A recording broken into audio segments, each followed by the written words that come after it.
Hello, இன்னைக்கு நம்ம வந்து செய்ய போனது என்னதுன்னு தெரியுமா உங்களுக்கு? Era prawns. ஓகே,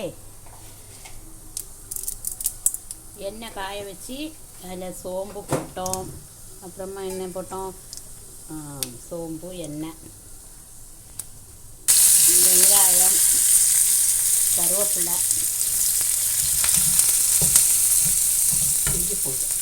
இஞ்சி பூண்டு, பச்சை மிளகு வேணுமோ? பச்சை மிளகு, இஞ்சி பூண்டு, வெங்காயம், பச்சை மிளகு, கருவேப்பிலை, சோம்பு போட்டு தாளித்தோம். பெருஞ்சீரகம் போட்டு தாளித்தோம். தக்காளி,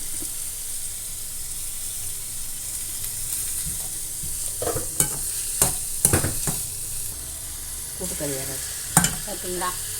இறா போட்டு மஞ்சள் பொடி போட்டு உப்பு போட்டு சுருளொட்டி மிளகா பிடிக்கணும். இனி கொஞ்சம் கூட சுருண்டு வரணும். அது கொஞ்சம் இறா வந்து இறா அந்த இது போல் தண்ணி எல்லாம் வற்றி வரும்போது மிளகு பொடி போடணும். இதுதான் பார்த்தீங்களா?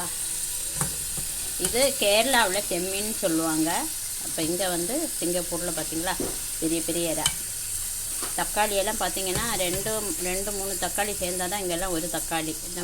நம்ம ஊரில் உள்ள தக்காளி அதான் செம்மீன். இது பேர் என்ன? இறா. குழம்பு மிளகாப்பொடி போட்டோம். ஒரு ஸ்பூனு போட்டோம். அந்த இறால உள்ள தண்ணி அப்படி வற்றணும். ஏன்னா அந்த தண்ணி ஊறி வருது. அப்புறமா தனி மிளகு பொடி பார்த்தீங்களா? அதுதான்.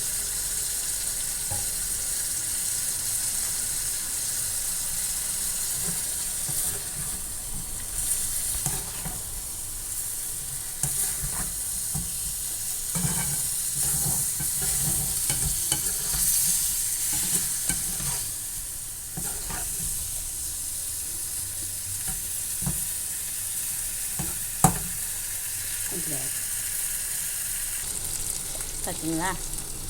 இதுதான் இறா.